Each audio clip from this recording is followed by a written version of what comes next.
Hey there, it's Katie Jarvis with Managing the Mess. I'm a K through 6 elementary art teacher, and usually you see me in a Title I school, but today I am at home because I'm recording this in the summer. I thought I'd jump on here this week and chat a little bit with you about responsive classroom. I did the responsive classroom training about 10 years ago, and I currently work in a school that does use responsive classroom. So we're going to talk about what has stuck with me. What are things that I still really like from that training and still do every single day in my art room? Might be some things you might want to try out in your art room this year. So if you're wondering what responsive classroom is, I took this directly from their website. It's an evidence-based approach to teaching and discipline that focuses on engaging academics, positive community, effective management, and developmental awareness.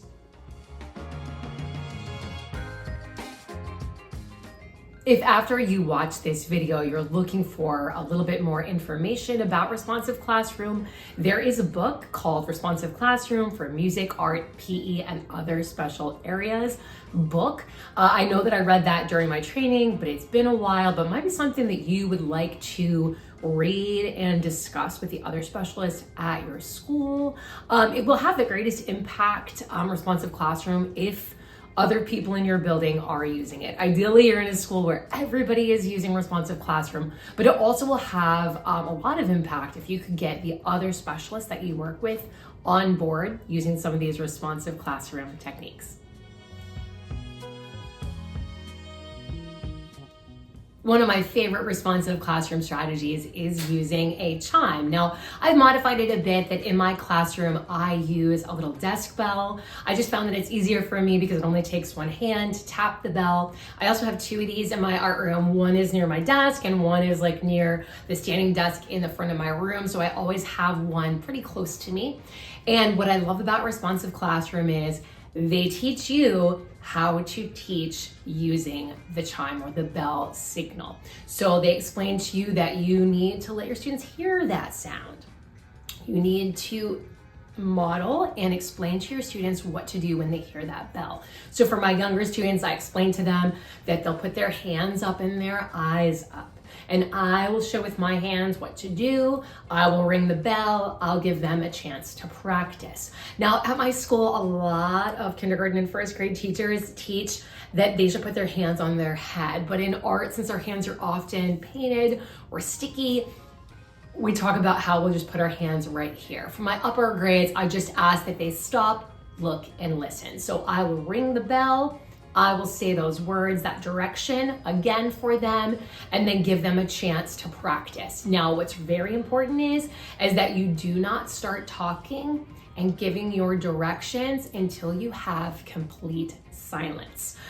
This will make your quiet signal very, very effective, okay? It's gonna lose its effectiveness over time if you're not requiring a very consistent response from your students. You're not waiting to give that information until everyone is stopping, looking, and listening. So in those first few weeks of school, I'm ringing the bell sometimes just to ring the bell, just to give them practice so that they get a very quick response later in the school year when they hear the bell. You can't go weeks and weeks not using the bell and then ring it and expect it to work. So it's gonna be something that you really need to practice with your students each and every week so that they have that consistency of their routine. Also, I wouldn't expect immediate silence, especially with your upper grades. You might want to do a little countdown. Ring the bell. I need silence in 5, 4, 3, 2, 1. And then wait. That way it gives people just a second to finish up their conversation. Even you as an adult, when you're in trainings and things, you know it's nice to like finish that little thing that you were just saying and then give the speaker your attention.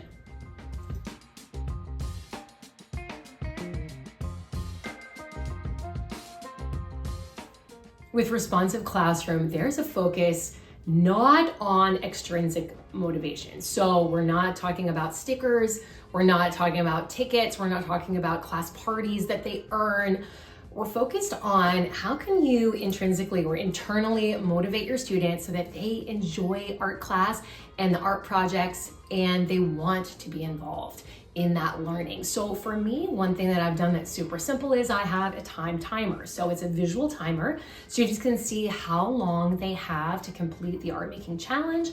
And that's motivating because they want to make sure that they get things done. They see that they don't have time to waste. Another thing I found that's really successful is setting goals. I've done this with yarn weaving, where we will measure the weavings at the end of every class, and then we set a goal for the next week. We measure again, and they can see themselves finally mastering weaving, finishing, getting to that final number. I think it's 11 inches, and then they get to take it off their loom and take it home.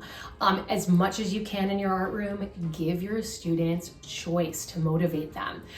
Those of you out there that are already doing teaching for artistic behavior, or some people call it TAB, you already know this, but if you're not using those strategies yet in your art room, could you give students a choice of materials? Could you put out a bunch of different tools that they could use and they get to select which ones they use? For me, I like to teach a lot of different techniques. So let's say we're using paint. I will have them create a painting chart with different techniques and kind of follow along with me, and then they choose what techniques do they want to use on their painting.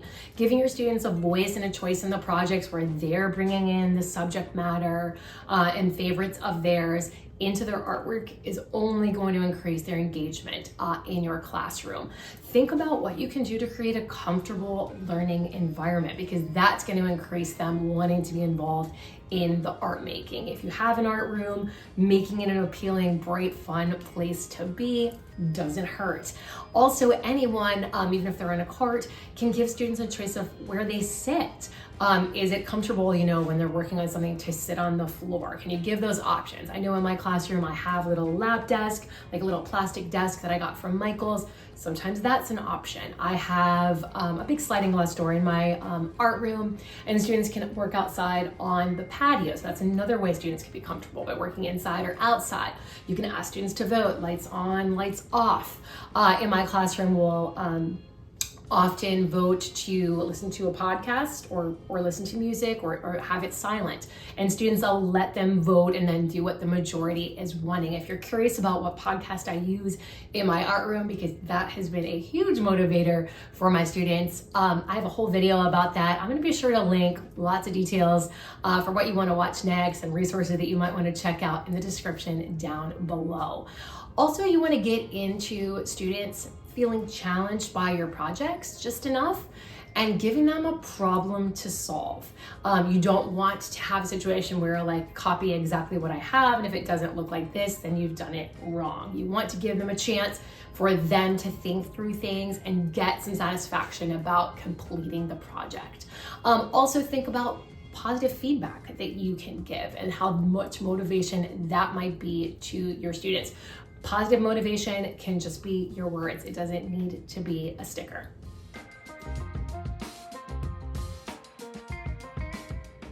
One thing that I really enjoy about Responsive Classroom is the language that they use. I think that's made a good difference in my art room. The 3 types of language that they recommend using in your classroom, they designate as reminding language, reinforcing language, and redirecting language. So reminding language would be things like, think about what you can do if someone's bothering you. And let them come up with their own kind of answer to some of those problems, especially if it's something you've already told them about before. Like you've already told them what to do if the pencil breaks. Okay, think about what you can do if your pencil breaks. And then let them work through that. You can have them show you things. So let's say they are running and they've got scissors in their hands. Wait, please stop. Show me how we hold the scissors. Try that again. Giving them a chance, reminding them what to do, giving them a chance to start over and do that the right way. Asking students, what did we learn about pressing really hard with the markers? And let them have you show them that they understand that they should be pressing lightly with the markers and give them a chance to try again. Reinforcing language is just that really encouraging language. So it's something like, you followed our rule by raising your hand. Thank you so much. You worked so hard to finish your painting. I am so proud of you. You remembered to put your name tag on your artwork. Thank you so much for doing that. Redirecting language is when something is not going right, and you need to be very specific, very direct, very clear. You need to stop running. Do this right now. So, you might say, stop and clean up this spill right now. And give students a chance to do the right thing, but you completely stop what's happening and redirect them to what should be happening. With responsive classroom, there's a huge focus on community. Now, this is the school community as a whole. This is the individual classroom communities. This is adults in your school working together to build community. One thing that I love to do is display student artwork and motivate students, and everybody is excited to see it. Another thing that I do is I have my students working together to earn a golden paintbrush award. Now, at the end of art, they can either earn gold, silver, or no paintbrush. And this is a reward for the class. It's simply just a chipwood paintbrush that I've spray painted. So they physically take a paintbrush back to the class so the teacher can see how they did that day, and the class can kind of reflect on that. Along with the paintbrush award, they take an art support report back to the classroom teacher, and that lists on there anything that happened during art. Did someone leave early? Was somebody complaining of a stomach ache? Did they end up going to the clinic? Were there behavior issues? And I note those. In addition to what I'm adding on that note, I'm also saying how I handled what happened. So let's say someone had 3 reminders about their behavior in my art room, they would receive a timeout.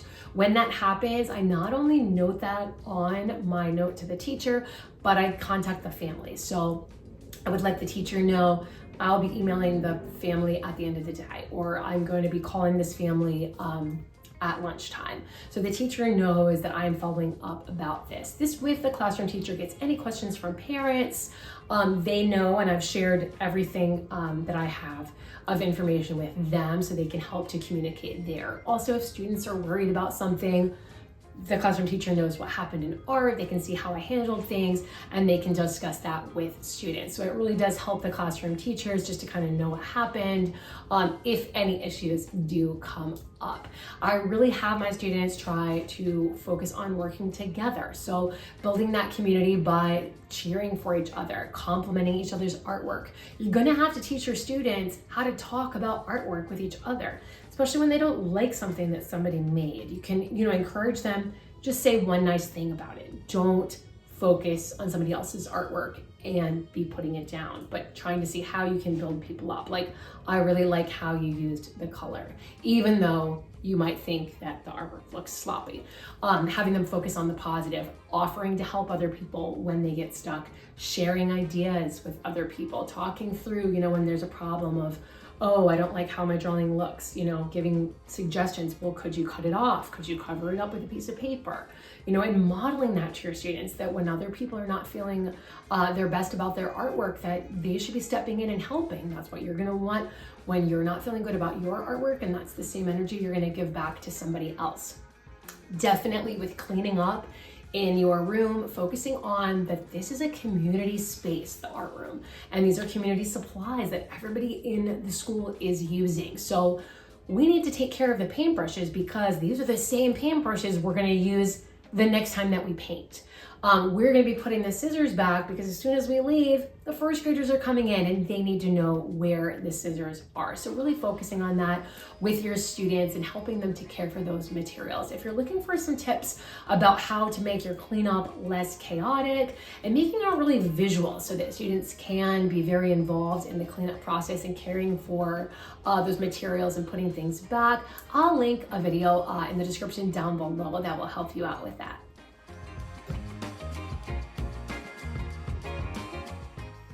As part of a specific behavior management technique in my room, I borrowed from Responsive Classroom, taking a break. So I give my students 3 chances. When they get to the 3rd chance or the 3rd reminder about the same specific behavior, then they have to take a break. So let's say they forget to raise their hand and they're shouting something out.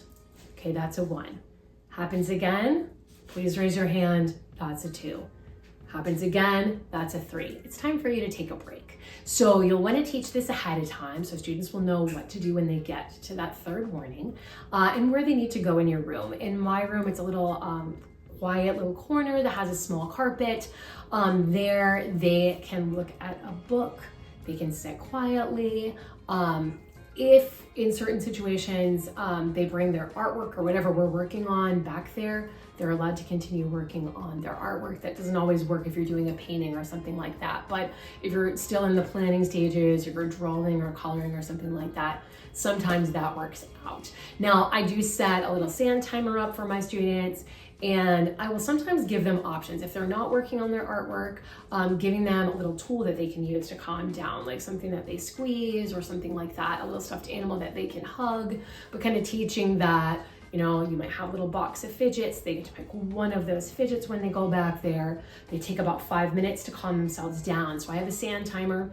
And the idea is that they would invite themselves back into the group so that they would acknowledge, okay, when I'm calm and I'm ready, I can come back in, and then I need to make this right. So I either need to go and talk to the teacher about what I'm going to do differently now, or I need to apologize to the people that I'm sitting with and make this right, and then get back to work.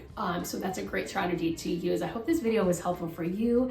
If it was, make sure that you like this video, and I'll see you in the next one.